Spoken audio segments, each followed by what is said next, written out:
Sveitarstjórnarkosningar verða haldnar laugardaginn 31. maí 2014.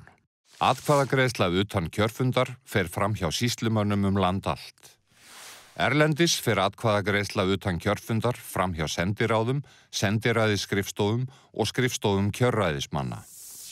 Nánari upplýsingar hvar hægt að greiða atkvæði utan kjörfundar að finna á vefnum kosning.is. Þegar komið á kjörstað gefur þú þig fram og sýnir skilríki. Kjörgögn eru sendiumslag, fylgibréf, kjörseðill og kjörseðilsumslag.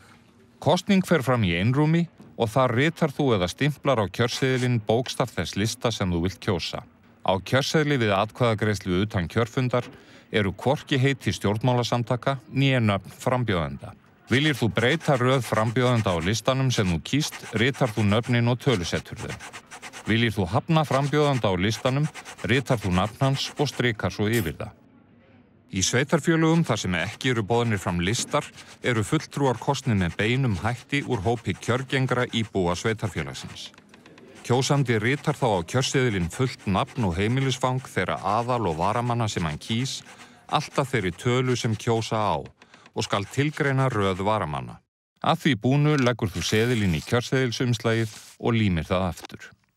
Því næst undirritar þú fylgibréfið í viðurvist kjörstjóra sem vottar atkvæðagreiðsluna með undirritun sinni og embættisstimpli ef við á.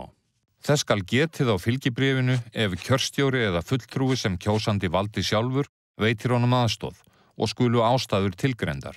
Þetta á við ef kjósandi getur ekki árita kjörseðilinn vegna sjónleysis eða þess að hann getur ekki notað höndina.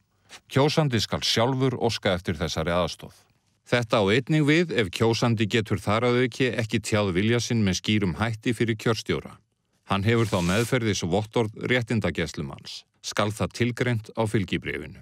Sá sem aðstoðar undirritar þagnarheit að segja ekki frá því sem honum og kjósanda fer á milli við atkvæðagreiðsluna. Aðeins heimilt að vera fulltrúi eins kjósanda við sömu kosningu. Þegar þú hefur undirritað fylgibréfið, leggur þú það ásamt kjörseðilsumslaginu í sendiumslagið og límir það aftur. Nafn þitt, kennitala og lögheimili skal skráð greinilega á bakhlið sendiumslagsins. Það skal áritað til sýslumannsins eða kjörstjórnarinnar í því umdæmi þar sem þú telur því vera á kjörskrá. Ef þú greiðir atkvæði hjá sýslumanni í umdæmi þar sem þú ert á kjörskrá, leggur þú bréfið í atkvæðakassa þar. Ef þú greiðir atkvæði í öðru umdæmi eða erlendis, annast þú sjálfur sendingu atkvæðisbréfs þíns. Kjörstjóra þó skylt ef þú óskar þess að koma bréfinu í póst, en póstsendingin á kostnað kjósanda. Atkvæðisbréfið þarf að hafa borist kjörstjórn eða í einhverja kjördeild í viðkomandi sveitarfélagi fyrir lokun kjörstaða á kjördag. Nánari upplýsingar atkvæðagreiðslu utan kjörfundar eru á vefnum kosning.is.